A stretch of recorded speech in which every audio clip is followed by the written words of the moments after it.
రాముడి విగ్రహ ప్రతిష్ట ప్రాణ ప్రతిష్ఠ చేయాలంటే ఎవరో పీఠాధిపతులో మఠాధిపతులో ఎవరో చేస్తారు. ఓ ప్రధానమంత్రి తీసుకెళ్ళి రాముని ప్రతిష్ఠించడం ఏంటి? అలా చేస్తున్నారు కాబట్టి మేము దానికి దూరంగా ఉంటున్నామని చెప్తున్నారు. అందుకనే ఇప్పుడు ఆ పార్టీ వారి స్టాండ్కి వారికి ఆ హక్కు ఉన్నది. దానికి అంతతో వదిలేయాలి. నేను అనుకోవటం దాని గురించి పెద్దగా మనకి ఇది కరెక్టా కాదండి, ఏది కరెక్ట్ ఏది కరెక్ట్ కాకపోవడం అనేది లేదు. ఇప్పుడు బీజేపీ వారి దృష్టిలో వారు ఏమంటారు, మేము మౌలికమైన అంశాలు కొన్ని ప్రజల ముందుకు 30 ఏళ్ళుగా తీసుకొచ్చాం, ఇవాళ కొత్త కాదు. 370 ఆర్టికల్ వాళ్ళు గట్టిగా మొట్టమొదటి వాదించారు కదా, దానిలో అనుమానం లేదు కదా. అలాగే కామన్ సివిల్ కోడ్, అయోధ్యలో రామ మందిరం, ఈ 3 బీజేపీ మౌలికమైన ఎజెండాగా ఏనాడు వారు దాచిపెట్టలేదు కదా. ఈవేళ మేము మరి 370 నిర్మూలించాము, తొలగిస్తామని మాట ఇచ్చాము, దాంతో ప్రజల మద్దతు పొందాము. అయోధ్యలో మరి జాతి పునర్నిర్మాణం కోసం, లేకపోతే ఈ దేశంలో చరిత్రలో జరిగినటువంటి కొన్ని దోషాలను నివారించడం కోసం, మరి కోటాను కోట్ల మంది ప్రజలకు ఆరాధ్యమైనటువంటి రాముడి జన్మస్థానంలో, అందులో మాకు స్థల మహత్యం అనేది, మిగతా మతాలకు స్థల మహత్యం అనేది, హిందూ మతంలో ప్రత్యేకమైన సాంప్రదాయం స్థల మహత్యం. కాబట్టి దేవుడిని ఎక్కడో చోట ప్రతిష్ఠించడం కాదు, అక్కడే ప్రతిష్ఠించాలి. కాబట్టి మేము ఎన్నేళ్లుగా పోరాడి నెగ్గాము. మేము దానికోసం ఎజెండాకు ప్రజల ముందుకు వెళ్ళాము. కాబట్టి మేము సంబరం చేసుకుంటాము. ఈ దేశ నిర్మాణంలో భాగమైంది, రాజకీయం కాదని వారి వాదన.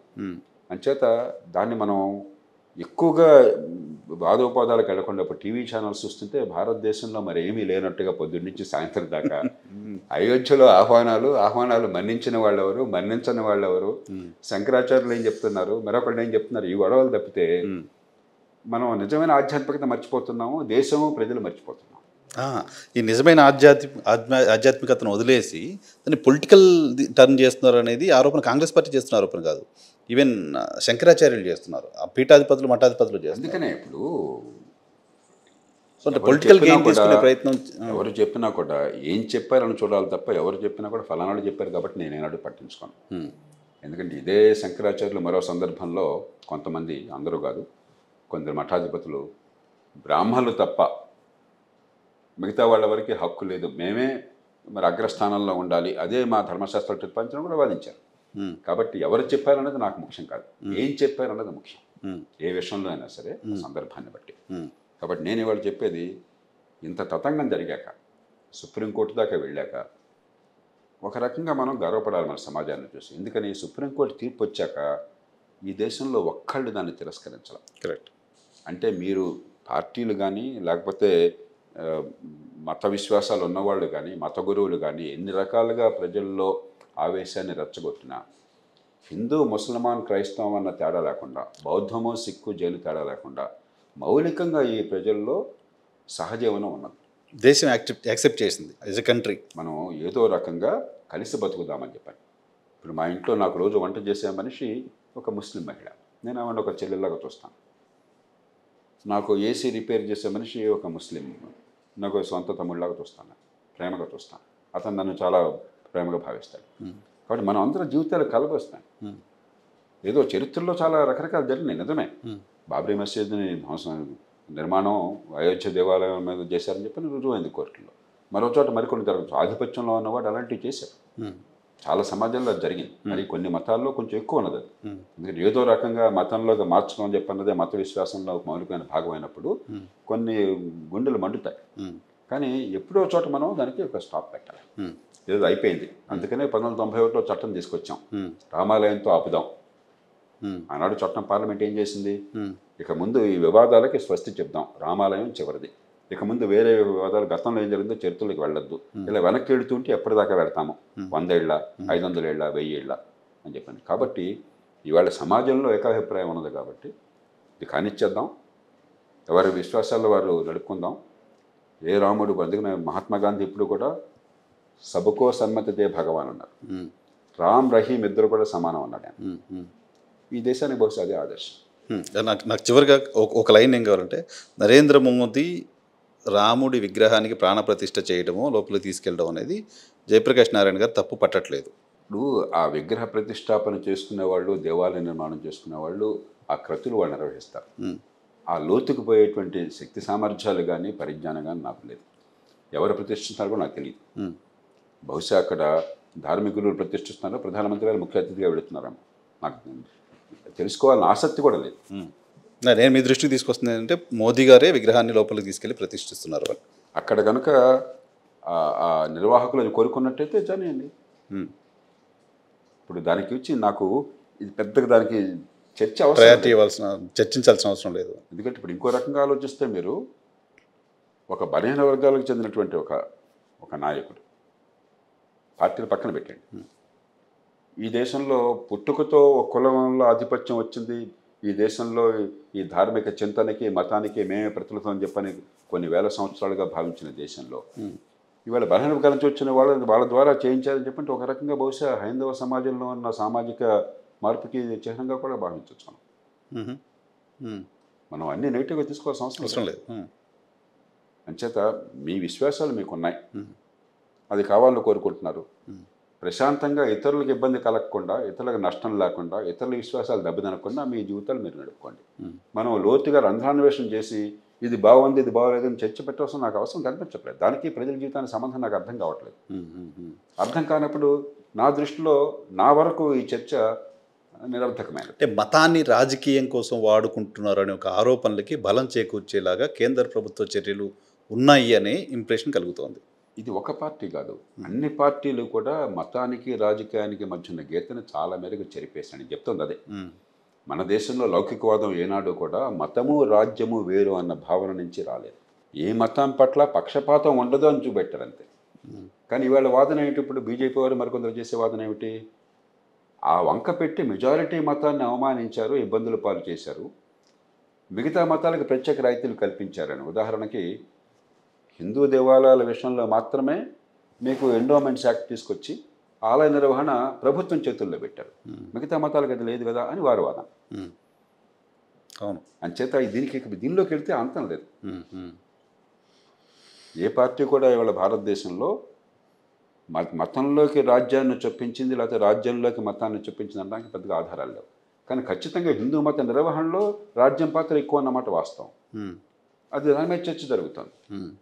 నా దృష్టిలో అయోధ్య రామాలయం ఒక ప్రత్యేకమైన అంశం. గత 30-40 ఏళ్ల చరిత్ర కారణంగా, కొంతమంది దృష్టిలో కొన్ని వందల సంవత్సరాల చరిత్ర కారణంగా అయోధ్య రామాలయం దాని రాజకీయ ఉద్యమాలు కానీ, ఒక ప్రధాన రాజకీయ పార్టీకి కీలకమైన అంశంగా ప్రజల ముందుకు రావటం కానీ, కోర్టుల తీర్పులు కానీ, ఈ నేపథ్యంలో దాన్ని వేరుగా చూడాలి మనం. ఓకే, సోమనాథ దేవాలయం ఆనాడు ఇదే ఒక చర్చ ఒక రకంగా అక్కడ జరిగింది. ఏమైంది? 11వ శతాబ్దంలో మహమ్మద్ గజనీ అనేవాడు 1026 చివరిసారిగా 18వ దండయాత్ర చేశాడు భారతదేశం మీదకి. ఏనాడు ఆక్రమించుకుని ఇక్కడ నివాసం ఉండలా. ఎక్కడో ఆఫ్ఘనిస్తాన్లో చిన్న పరగణలో ఉండేవాడు వాడు గజనీ. ఇక్కడికి వచ్చి మన బలహీనతను ఆసరాగా చేసుకుని విధ్వంసానికి పాల్పడ్డాడు, దోచుకుపోయాడు. ఎన్నోసార్లు మన అవమానించడం కోసం అని చెప్పని సోమనాథ్ దేవాలయాన్ని విధ్వంసం చేశాడు. అక్కడి నుంచి బంగారం దొంగిలించిపోయాడు. సర్దార్ పటేల్ కానీ, లేకపోతే ఆనాటి రాష్ట్రపతి రాజేంద్ర ప్రసాద్ కానీ ఏమి భావించారు? ఇది కేవలం మత విషయంగా భావించరా. ఒక 1000 సంవత్సరాలుగా దెబ్బతిన్నాం. ఎక్కడి నుంచో ఆక్రమణగా వచ్చి మనం అవమానించారు, మన సంస్కృతిని, మన విశ్వాసాన్ని అవమానించారు. కాబట్టి మేము ఒక స్వతంత్ర భారతంగా రిపబ్లిక్గా అవతరించిన తర్వాత మేము ఆ అవమానం నుంచి బయటపడుతున్నాం, తలెత్తుకు తిరుగుతున్నాం అంత చిహ్నంగా సోమనాథుని మలిచారు. అందుకని ఆనాడు హోంమంత్రి గారు వెళ్ళారు, ఆనాడు రాష్ట్రపతి గారు వెళ్ళారు. అంచేత కొన్నిటిని చరిత్రలో ప్రత్యేక పరిస్థితుల వల్ల అంశాలుగా తీసుకోవాలి తప్ప అది వరవడి కారాదు. దాని గురించి పెద్దగా ఎక్కువ చర్చ అవసరం లేదు. చివరిగా మిమ్మల్ని ఎక్కువ విసిగించుకుంటాం. ఇప్పుడు మామూలుగా ఇక్కడ మన తెలుగు రాష్ట్రాల్లో చూస్తున్నాం, తిరుమల బ్రహ్మోత్సవాలు అయినా, ఇక్కడ ఏదైనా ఆలయాల బ్రహ్మోత్సవాలు ముఖ్యమంత్రి వెళ్ళి పట్టు వస్త్రాలు ఇచ్చి దాంట్లో పార్టిసిపేట్. ఎగ్జాక్ట్లీ, ఇది దీనికి ఏమైనా తేడా? అదే చెప్పేది. ఇప్పుడు మనం ఇది ఒక ప్రధానమంత్రి అక్కడ విగ్రహ ప్రతిష్ఠ చేస్తున్నారని చెప్పినట్టయితే, నిజమైనట్టయితే అది దాన్ని పెద్ద విడ్డూరంగా అనుకోవాల్సిన అవసరం రోజు జరుగుతున్నాయి. మీరు అన్నట్టుగా ఇప్పుడు మీరు నెలకొండపల్లి నుంచి వచ్చారు, మీరు భక్త రామదాస్ అక్కడి నుంచే వచ్చాడు. ఆయన ఇవాళ ఆయన కట్టినటువంటి దేవాలయంలో ప్రతి సంవత్సరం ముఖ్యమంత్రి వెళ్తారు కదా. ఒకవేళ ఆయన సాధ్యం కాబట్టి మంత్రి వెళ్తారు కదా, దేవాదాయ శాఖ మంత్రి వెళ్తారు. ఆయన వెళ్ళాలంటే సంబంధం ఏమి ఉండాలి? ఉండకూడదు కదా. కాబట్టి మనం అలవాటు పడ్డాం ఇది. దీని ఎవరో విడ్డూరంగా అనుకోవట్లా.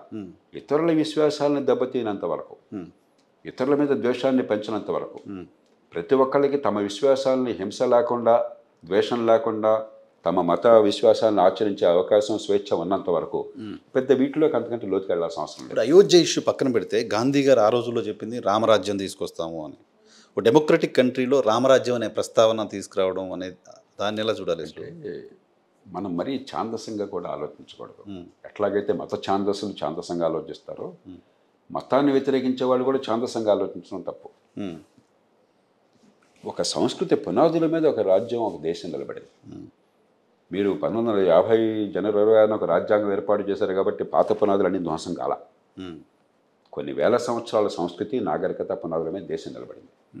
సింధు నాగరికత దాదాపు 3000 BC నాటిది, అంటే 5000 సంవత్సరాల క్రితం. సింధు నాగరికత కాలంలో ఉన్న అవశేషాలు ఉదాహరణకి కాళీ, నంది, ఇవన్నీ సింధు నాగరికత నుంచి వచ్చినాయి. పట్టణాలు. అందుకనే భారత చరిత్రని, భారత నాగరికతని కంటిన్యూయింగ్ సివిలైజేషన్ ఫర్ 5000 years. ప్రపంచంలో ఒక చైనా, భారత్ మాత్రమే కంటిన్యూయింగ్ సివిలైజేషన్స్. రప్చర్ లేదు. ఈజిప్ట్లో ఫైరోలు ఉన్నా కూడా రప్చర్ వచ్చింది. అప్పుడు ఈజిప్ట్కి, ఫైరోల కాలంలో ఈజిప్ట్కి, తర్వాత ఈజిప్ట్కి సంబంధం లేదు అసలు. కొంత అట్లా కాదు. కాబట్టి మన నమ్మకాలు, మన సంప్రదాయాలు, మన సంస్కృతి, మన సాహిత్యం, మన మన ఆచరణ, ఇవన్నీ కూడా చాలా వాటికి కొన్ని వందల ఏళ్ల, వేల ఏళ్ల పునాదులు ఉన్నాయి. ఆ పునాదులను విస్మరించి మనం ఆచరించడం సాధ్యం కాదు. ఆ నేపథ్యంలో రామరాజ్యం అన్నది అదేదో ఇప్పుడు రాముడి కాలంలో కుల వ్యవస్థ ఉన్నది. అది కుల వ్యవస్థ కావాలని కాదు. ధర్మాన్ని ఆయన ఆనాడు ఏ ధర్మం అయితే నమ్మారో ఆ ధర్మాన్ని తారతమ్యాలు లేకుండా ఆయన ఆచరించేసి చూపెట్టాడు. ఒక సామాన్యుడు, రాముడు తన భార్య శీలాన్ని శంకించినా కూడా ఆయన దాన్ని సీరియస్ తీసుకున్నాడు. కానీ ఇవాళ దాన్ని ఒప్పుకో. ఎందుకంటే ఇవాళ మన మహిళ సంగతి ఏమిటి, మహిళా హక్కుల సంగతి ఏమిటి? ఇప్పుడు లవకుశ సినిమాలో చూపెట్టినట్టుగా లవుడు కుశుడు ఎప్పుడైతే రాముడు సీతని వదిలేశాడు, తన కన్నతల్లిని తెలియకపోయినా కూడా సీతని వదిలేశాడు ఈ కారణంగా అనగానే వాళ్ళ కోపం వచ్చి ఇంటికి వెళ్ళిపోయారు. గుర్తుందా మీకు ఆ సినిమాలో? అది ఈవాల్టి ఆలోచన ప్రకారం. కానీ ఆనాడు మహిళ హక్కులని అనుకోవాలి, తప్పది.